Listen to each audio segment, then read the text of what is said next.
ആക്ഷേപിക്കാറുണ്ട്. നോമ്പ് കഴിഞ്ഞതല്ലേ ഉള്ളൂ, എന്നിട്ട് ഒരു മാറ്റവും വന്നില്ലല്ലോ, നോമ്പ് കഴിഞ്ഞതല്ലേ ഉള്ളൂ, പിന്നെയും ഇവൻ ഇങ്ങനെ ആയിപ്പോയല്ലോ, നോമ്പില് ഇവൻ എത്ര നിസ്കരിച്ച ആളാ, എത്ര നോമ്പെടുത്ത ആളാ, പക്ഷെ എന്താ ഇങ്ങനെ ആയിപ്പോയത് എന്നൊക്കെയുള്ള ആക്ഷേപങ്ങൾ നമ്മുടെ സമുദായത്തെ സംബന്ധിച്ചിട്ട് ആവർത്തിക്കപ്പെടുമ്പോൾ നമ്മൾ അതിന്റെ അടിയൊഴുക്കുകളെ സംബന്ധിച്ചിട്ട് ആലോചിക്കണം. വാസ്തവത്തിൽ പടച്ചവൻ നമുക്ക് നൽകിയ ഈ പ്രക്രിയകളെ, നമുക്ക് നൽകിയ ഈ ചികിത്സകളെ വേണ്ടതുപോലെ സ്വീകരിക്കാൻ നമുക്ക് സാധിച്ചില്ല, വേണ്ടതുപോലെ സ്വീകരിക്കാൻ നമുക്ക് സാധിച്ചില്ല.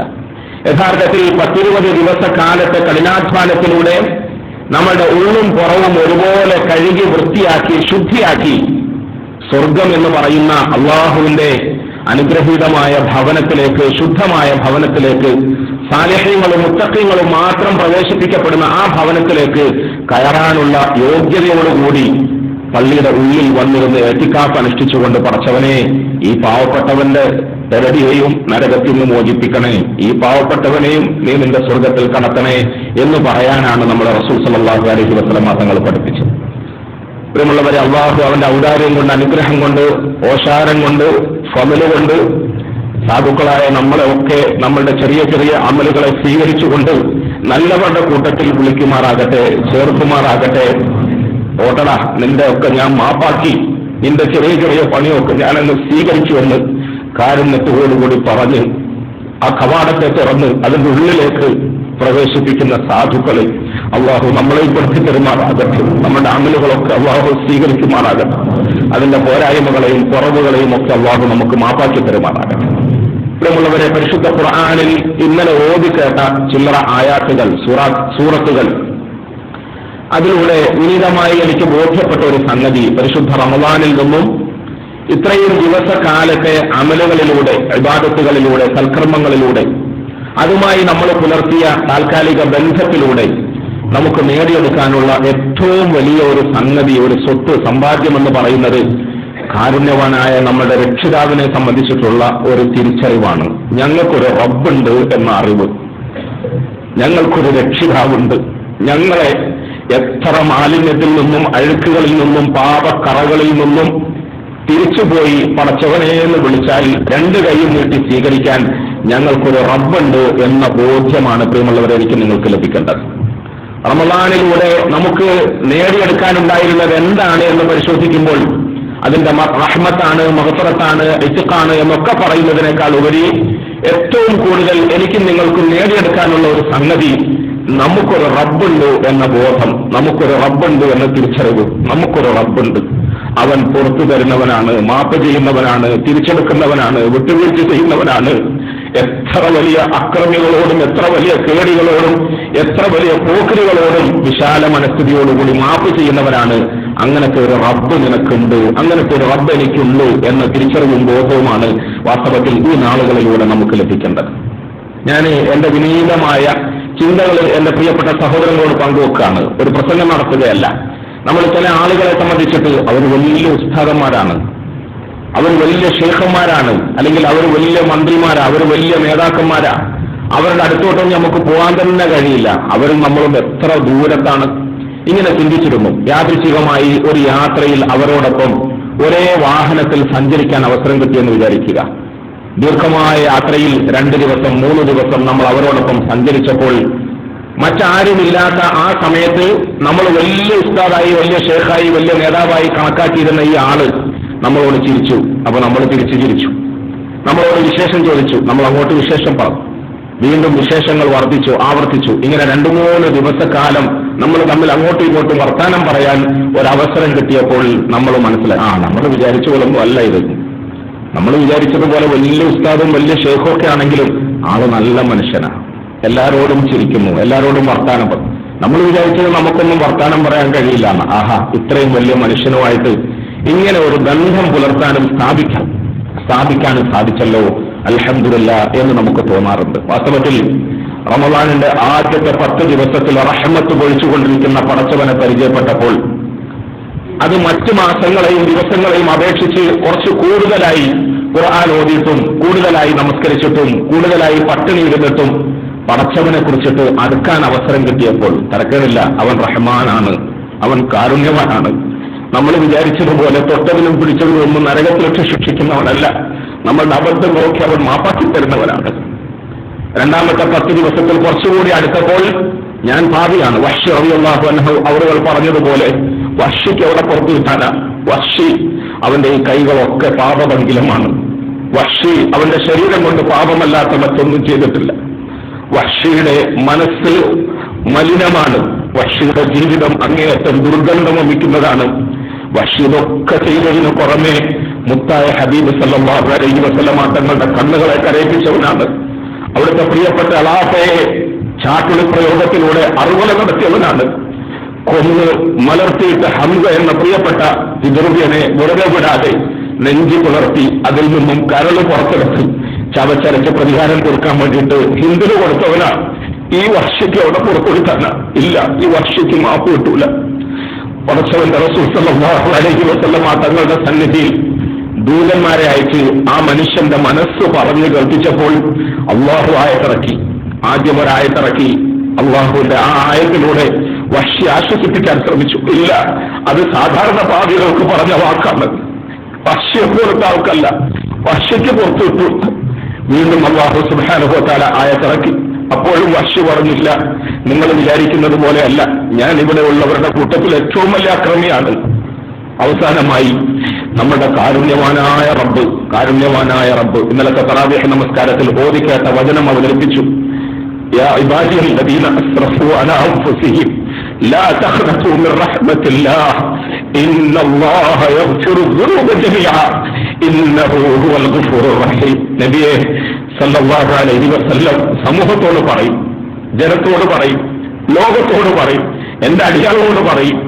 എങ്ങനത്തെ അടിയാറുകളോടാണ്? അല്ലദീന അസ്റഫൂ അലാ അൻഫുസിഹിം. രാത്രി മുഴുവൻ തറാവീഹ് നിസ്കരിക്കുകയും ഖിയാമുൽ ലൈൽ നിസ്കരിക്കുകയും ചെയ്ത എന്റെ അടിമകളോട് പറയാനല്ല. പകല് മുഴുവൻ നോമ്പെടുക്കുകയും ഖുർആൻ ഓതുകയും ദാനധർമ്മങ്ങൾ നിർവഹിക്കുകയും ചെയ്ത അടിമകളോട് പറയുമെന്നല്ല.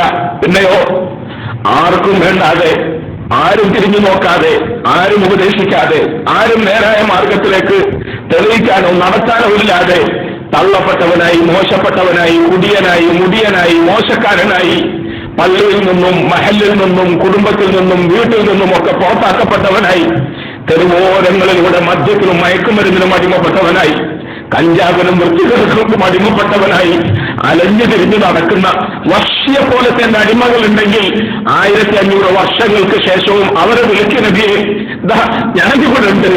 ലാ തഖ്നതു മിർ റഹ്മത്തില്ലാഹ്, ലാ തഖ്നതു മിർ റഹ്മത്തില്ലാഹ്. എന്റെ കാരുണ്യത്തിന്റെ കവാടത്തിൽ നിന്നും, എന്റെ റഹ്മത്തിന്റെ വടിഞ്ഞൊഴുകുന്ന വിശാലമായ നിഅമത്തിൽ നിന്നും അവരാരും നിരാശപ്പെടേണ്ട. ഇങ്ങോട്ട് വരാൻ പറയും, ഞാൻ സ്വീകരിക്കും. പ്രിയമുള്ളവരെ, വാസ്തവത്തിൽ അല്ലാഹു അവന്റെ പരിശുദ്ധ ഗ്രന്ഥത്തിലൂടെ നമ്മളെ ഓതിക്കേൾപ്പിക്കുന്ന ഈ വചനം ഇത് മാത്രമല്ല. ഞാൻ പറഞ്ഞില്ല, ഇന്നലെ കേട്ട മുഴുവൻ ആയത്തുകളും അല്ലാഹു റബ്ബുൽ ഇസ്സത്ത് നമ്മളെ ആകെ ബോധ്യപ്പെടുത്താൻ ഉദ്ദേശിക്കുന്നത്, നിന്നെ ആർക്കും വേണ്ടെങ്കിലും, നിന്നെ ആരും സ്വീകരിക്കൂലെങ്കിലും, നിന്നെ എവിടെയും എടുക്കൂലെങ്കിലും ഞാൻ എടുക്കാം, ഞാൻ സ്വീകരിക്കാം. വഹ്ശിയെ സ്വീകരിച്ച പടച്ചവൻ പിന്നെ എന്തുകൊണ്ട് നോമ്പെടുത്ത് നമ്മളെ സ്വീകരിച്ചുകൂടാ? അഫലാ യതൂബൂന ഇലല്ലാഹി വയസ്തഗ്ഫിറൂന, അഫലാ യതൂബൂന ഇലല്ലാഹി വയസ്തഗ്ഫിറൂന. എന്തേ അവര് ഈ റബ്ബിലേക്ക് തൗബ ചെയ്ത് മടങ്ങുന്നില്ല? എന്തേ അവര് ഈ റബ്ബിലേക്ക് ഇസ്തിഗ്ഫാർ ചെയ്യുന്നില്ല? ഇത് ആരോട് പറഞ്ഞതാണ്? ആരോട് ചോദിച്ചതാണ്? കുഫാറുകളോട് ചോദിച്ചതാണ്, അഹ്ലു കിതാബുകളോട് ചോദിച്ചതാണ്. അവരോടാണ് അല്ലാഹു ചോദിക്കുന്നത്. ഇത്രയും കരുണയുള്ള ഒരു റബ്ബ് നിങ്ങൾക്ക് വേണ്ടി ഒഴിഞ്ഞിരുന്നിട്ട് എന്താ അവനോട് നിങ്ങൾക്ക് പൊറുക്കലിനെ തേടാൻ കഴിയാത്തത്? അങ്ങനെയാണെങ്കിൽ നോമ്പെടുത്ത നമ്മളോട് അല്ലാഹുവിന്റെ നിലപാടെന്തായിരിക്കും? പ്രിയമുള്ളവരെ, പട്ടിണിയിലും നമ്മളോട്, രാത്രിയിൽ ഉറക്കമൊഴിഞ്ഞ് പടച്ചവന്റെ മുമ്പിൽ സുജൂദ് റുകൂഉകൾ ചെയ്ത നമ്മളോട് എന്താ നിങ്ങൾ എന്നോട് പൊറുക്കലിനെ തേടാത്തത്? ഞാൻ സ്വീകരിക്കും. നമ്മൾ നിരാശപ്പെടണ്ട. അലൈസല്ലാഹു ബികാഫിൻ അബ്ദഹ്, അലൈസല്ലാഹു ബികാഫിൻ അബ്ദഹ്. ഇന്നലത്തെ വചനത്തിൽ അല്ലാഹു നമ്മോട് ചോദിക്കുന്നത് എത്ര ആശാവഹമാണ്. അലൈസല്ലാഹു ബികാഫിൻ അബ്ദഹ്, എന്റെ അടിമയ്ക്ക് ഞാൻ പോരെ? അലൈസല്ലാഹു ബികാഫിൻ അബ്ദഹ്, ഈ അടിമയ്ക്ക് ഞാൻ പോരെ? ഞാനുണ്ട്, ഞാൻ പോരെ? വയുഖവ്വിഫൂനക ബില്ലദീന മിൻ ദൂനി, വയുഖവ്വിഫൂനക ബില്ലദീന മിൻ ദൂനി. ഞാനല്ലാത്ത വേറെ ആരുടെയെങ്കിലും പുറകിൽ പോകുന്നത് എനിക്കിഷ്ടമല്ല. ഞാൻ അതിനെ നിങ്ങളോട് ഭയപ്പെടുത്തുന്നു. നിങ്ങൾ വേറെ ആരുടെയും പുറകിൽ പോകണ്ട. നിങ്ങൾ വേറെ ആരുടെയും മോശാരത്തിന് ആശിക്കണ്ട. ആരുടെയും ദാക്ഷിണ്യത്തിന്റെ മുമ്പിൽ കൈനീട്ടി നിൽക്കണ്ട. അതെനിക്കിഷ്ടമല്ല. വയുഖവ്വിഫൂനക ബില്ലദീന മിൻ ദൂനി, നിങ്ങൾ ഇങ്ങോട്ട് വാ, ഞാൻ പോരെ നിങ്ങൾക്ക്? പ്രിയമുള്ളവരെ, വീണ്ടും അള്ളാഹു പറയുന്നു, നബിയെ സമൂഹത്തോട് ചോദിക്കും, അഫഗൈറല്ലാഹി തഅ്മുറൂനി അഅ്ബുദു അയ്യുഹൽ ജാഹിലൂൻ, അഫഗൈറല്ലാഹി തഅ്മുറൂനി അഅ്ബുദു അയ്യുഹൽ ജാഹിലൂൻ.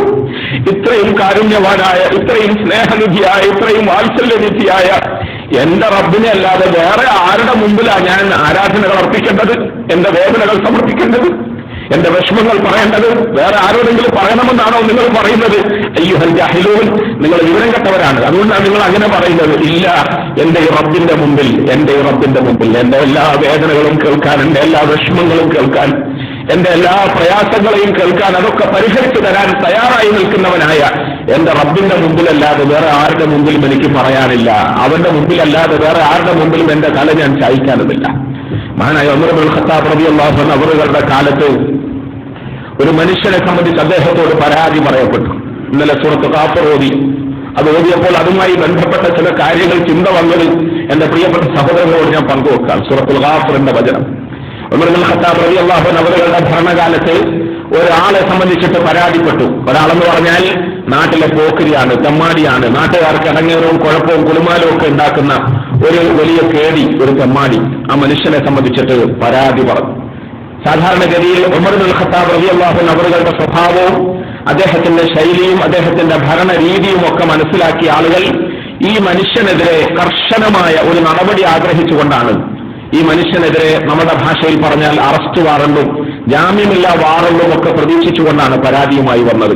ഉമർ ഇബ്നുൽ ഖത്താബ് റളിയല്ലാഹു അൻഹു അവരുടെ സന്നിധിയിൽ വന്നിട്ട് ആ മനുഷ്യനെ കുറിച്ചിട്ട് പരാതി പറഞ്ഞു. അവൻ പോക്കരിയാണ്, തെമ്മാടിയാണ്, വൃത്തികെട്ടവനാണ്, കുരുത്തം കെട്ടവനാണ്, നാട്ടുകാർക്ക് അടങ്ങാറാണ് എന്നൊക്കെ പറഞ്ഞു. ഇതൊക്കെ പറഞ്ഞപ്പോൾ പറഞ്ഞ ആളുകൾ വിചാരിച്ചത് ഉടനടി ഉമർ റളിയല്ലാഹു അൻഹു അവരുടെ സ്ഥിരം പതിവനുസരിച്ചിട്ട് ആ മനുഷ്യനെതിരെ വാറണ്ട് പുറപ്പെടുവിക്കും, അയാളെ കുറ്റത്തിന് ശിക്ഷയ്ക്ക് വിധിക്കും എന്നൊക്കെയാണ്. പക്ഷെ ഉമർ ഇബ്നുൽ ഖത്താബ് റളിയല്ലാഹു അൻഹു അവർ ആ പരാതികൾ മുഴുവൻ ശ്രദ്ധിച്ചു. എല്ലാം ശ്രദ്ധിച്ച് കേട്ടതിന് ശേഷം അദ്ദേഹം ഒരു ബ്ലാങ്ക് പേപ്പർ കൊണ്ടുവരാൻ ആവശ്യപ്പെട്ടു. ആ പേപ്പറിൽ അദ്ദേഹം കൈപ്പടയിൽ ചില്ലറ വചനങ്ങൾ എഴുതി. അത് മറ്റൊന്നുമായിരുന്നില്ല, എന്റെ പ്രിയപ്പെട്ട സഹോദര, നിന്നെ കേൾപ്പിക്കാൻ വേണ്ടിയിട്ട് ഞാൻ ചില വാചകങ്ങൾ ഇവിടെ കുറിക്കുകയാണ്. ബിസ്മില്ലാഹിർ റഹ്മാനിർ റഹീം. ഹാമീം. തൻസീലുൽ കിതാബി മിനല്ലാഹിൽ അസീസിൽ ഹകീം. غافر الذنب وقابل التوب شديد العقاب ذي الطول لا إله إلا هو إليه المصير ما يجادل في آيات الله حميم تنزيل الكتاب من الله العزيز الحكيم. സൂറത്തുൽ ഗാഫിറിന്റെ ആദ്യ വരികൾ കുറെ അദ്ദേഹം എഴുതി. മറ്റൊന്നും എഴുതാതെ ആ കത്ത് ആ തെമ്മാടി എന്ന നാട്ടുകാരെ പരാതിപ്പെട്ട മനുഷ്യനിലേക്ക് അയച്ചു കൊടുത്തു. അമീറുൽ മുഅ്മിനീൻ നിങ്ങൾക്ക് തന്നയച്ച ഒരു കത്താണ്. ഈ പരാതി കൊടുത്ത ആളുകളുടെയും കേൾക്കുന്ന നമ്മളുടെയും വീക്ഷണത്തിൽ ഒരു പക്ഷേ ഇതൊരു അറസ്റ്റ് വാറണ്ടാണ്, ഇത് ഹാജരാകുന്നതിന് വേണ്ടി നൽകുന്ന നോട്ടീസാണ്. എന്നാൽ മഹാനായ ഉമർ ഇബ്നുൽ ഖത്താബ് റളിയല്ലാഹു അൻഹു അവർ ആ മനുഷ്യന്റെ മനഃശാസ്ത്രം അറിഞ്ഞുകൊണ്ട് നടത്തിയ ഒരു ചികിത്സയായിരുന്നു. അദ്ദേഹം ഈമാനുള്ളവനാണ്, മുഅ്മിനാണ്. ജീവിത സാഹചര്യത്തിൽ സുഹൃത്തുക്കളുടെയും സഹോദരങ്ങളുടെയും സാഹചര്യത്തിന്റെയും സമ്മർദ്ദത്തിൽപ്പെട്ട് തെറ്റുകുറ്റങ്ങളിൽ പെട്ടുപോയി, കുടുങ്ങിപ്പോയി. അതിൽ നിന്ന് രക്ഷപ്പെടുത്താൻ നമ്മൾ ഒരു ചെറിയ ഉത്ബോധനമെങ്കിലും നൽകണം. അതിന്റെ അടിസ്ഥാനത്തിൽ പരിശുദ്ധനായ പടച്ചവന്റെ ഈ വാക്യങ്ങൾ എഴുതിയ പേപ്പർ അദ്ദേഹത്തിന് സമ്മാനിച്ചു.